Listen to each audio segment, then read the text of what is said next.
Hello, my dear children. Hope you all are fine. Today, we are going to learn about birds.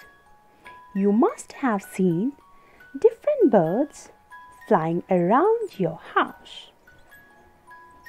Birds are beautiful creatures. Birds have feathers, wings, and a beak.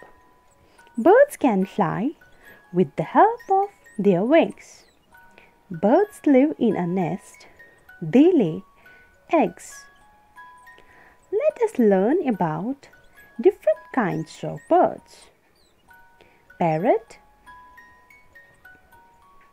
crow, sparrow, cock, duck, eagle, hen, peacock, swan, pigeon. Thank you. Stay blessed.